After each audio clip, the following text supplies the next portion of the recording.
அனைவருக்கும் வணக்கம். நான் உங்க ஜோதிடர் குபேந்திரன் பேசுறேன்.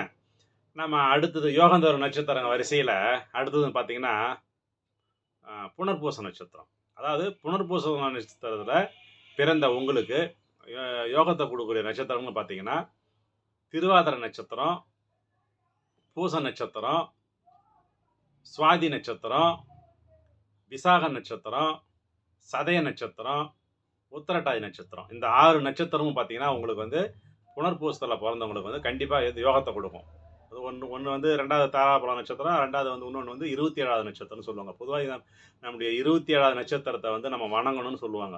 ஏன்னா, அவங்க கிட்ட வந்து நமக்கு வந்து பிளெஸ்ஸிங் வாங்குனா கண்டிப்பா வந்து யோக பலன் ஏற்படும்ங்கிறது சாஸ்திரம். சரிங்களா? அதனால இந்த புனர்பூச நட்சத்திரத்தில பிறந்தவங்களுக்கு நான் சொன்ன அந்த 6 நட்சத்திரக்காரங்க கூட லைஃப் லாங் வந்து பார்த்தீங்கன்னா, நல்ல ஒரு இணக்கம் ஏற்படும். ஒரு நட்புறவு ஏற்படும். தொழில்ல வந்து இவங்களோட பார்ட்னரா இருந்தோம்னு வச்சுக்கங்க, நல்ல சிறப்பான பங்களிப்ப அடைய முடியும். ஒரு 30 வருஷம், 40 வருஷம் நீண்ட கால நட்புலாம் இதில தான் வரும். ஏன்னா, இவங்க வந்து முன் ஜென்மத்தில வந்து நமக்கு வந்து இவங்க வந்து தொடர்புல வருவாங்க. போன ஜென்மத்தில நம்ம இவங்களோட தொடர்புல இருப்போம்.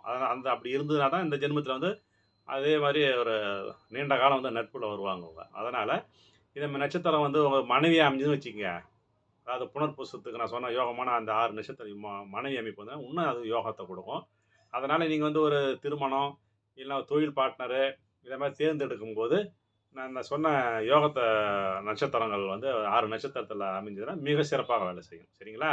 இந்த பதிவு உங்களுக்கு பிடிச்சதுன்னா லைக் பண்ணுங்க, ஷேர் பண்ணுங்க. நன்றி. வணக்கம்.